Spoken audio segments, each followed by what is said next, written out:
অনেকেই আছে এই সবজিটা খেতে পছন্দ করে না, আবার অনেকেই আছে পছন্দ করে। আমিও অনেক পছন্দ করি, আমার পরিবারের লোকেরাও অনেক পছন্দ করে। তাই আমি এতো ভাজি করার জন্য ফুল রেসিপি নিয়ে বসে গেলাম।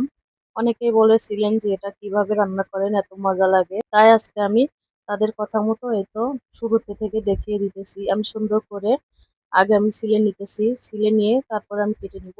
এতো আমি কাটাকাটিও শুরু করে দিয়েছি, সবগুলো এভাবে কেটে নিব পাতলা পাতলা করে স্লাইস করে, যাতে সিদ্ধ হতে খুব সময় কম লাগে।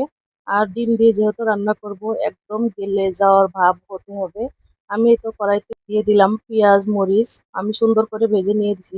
তারপরে আমি গুলো ঢেলে দিয়েছি, আমি নুন মরিচ তারপরে সবকিছু দিয়ে রেখেছি বাটা ঘষা। এবার আমি সুন্দর করে কষিয়ে নিব, কষানোর পরে ডিমটা দিয়ে নিব। তার আগে আমি ঢাকনা দিয়ে ঢেকে ভালোভাবে কষিয়ে নিব।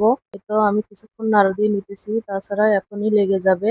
অথচ এটার থেকে কিন্তু অনেকটা পানি ওঠে, শুরুতে একটু লেগে যাওয়া ভাব হয়।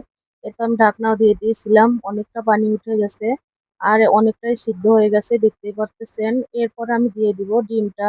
এখন ডিম দেওয়ার সময় হয়ে গেছে। আমি ডিমটা সুন্দর করে একটা ডিমই দিয়ে দিলাম, বেশি ডিম দিলে আবার শুধু ডিম ডিমই দেখা যায়।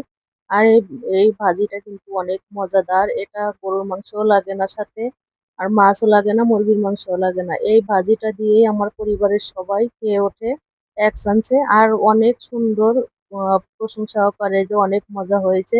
এভাবে কে কে রান্না করেন অবশ্যই বলবেন। আর আমি কিন্তু এভাবেই রান্না করি, আমার রান্নাটা অনেকেই পছন্দ করেছেন এবং অনেকে বলেওছেন যে অনেক সুন্দর হয়েছে রেসিপিটা। আর দেখতে যেরকম সুন্দর, খেতেও অনেক মজা হবে। তো অনেকেই বলেছেন, সবাইকে ধন্যবাদ। মজা হয় অবশ্যই। কেমন হয়েছে কমেন্টে জানাবেন।